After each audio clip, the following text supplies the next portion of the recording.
take over the plane from Air Traffic Control on the Wednesday of the week, and won't be getting it back until peak work on Monday when most of the aircraft will be departing on their way home. A very professional team, and if you see anyone with a pink polo shirt on, go and say hello to them because they are a member of the Air Traffic Control RIAT.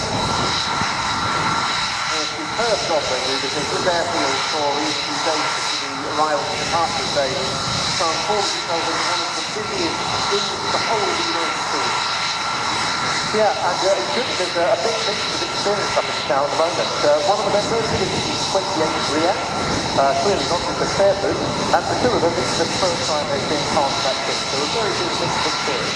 But all of them absolutely dedicated to safe operations on the airfield, and the maintenance of the timing of this plane is absolutely awesome. This place wouldn't function without the work of the hundreds upon hundreds of Air Tattoo volunteers who give up their time every year to support the events, the work of the Royal Air Force Charity Trust.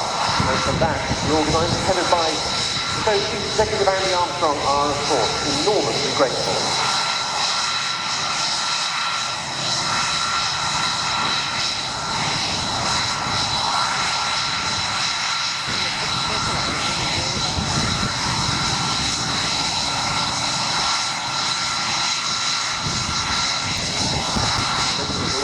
Earlier, just landing on, we had next to 300 aerobatic aircraft, not taking part in the space today, but we will be over the weekend, in from the nearby airfield at Renton near Cirencester. So it's been undertaking a bit of practice flying and work up prior to the Air Tattoo, and a very warm welcome to the show to the Ladies World Aerobatic Champion, Aude Lenormand from France, sponsored by the Swiss Phonograph from Brighton.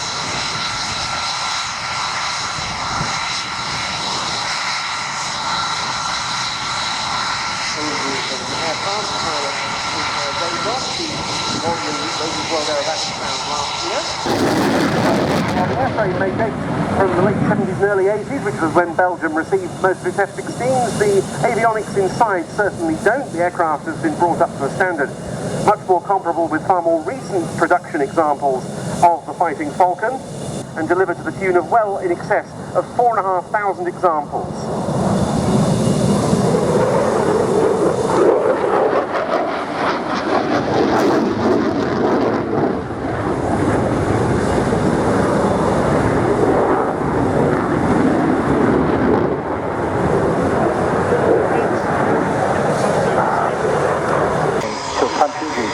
How about that? 2 o'clock, especially for the kids, down at the Vintage Village. Now that, in its own right, is a great place to go visit. I know you've probably only got 9 minutes left now, but it's worth a walk, and really interesting stuff. You get back in time there with a whole series of not just exhibits, but also live and dancing as well. Takes you right back to the 19th. You might also live on your way back to taking the Royal Air Force Village, which is not just got the A400M right in the middle of it, but it's got a whole exhibition about in the Royal Air Force.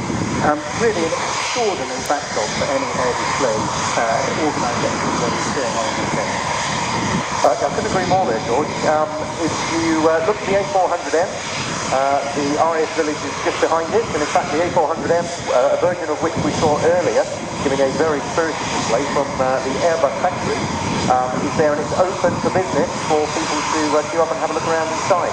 The crew will be there and they'll give you a guided tour of the aircraft, so go along to the RIAT Village, and whilst you're there also, have a look at us showcasing the Royal Air Force. It's not just the regulars, but it's the reserves as well.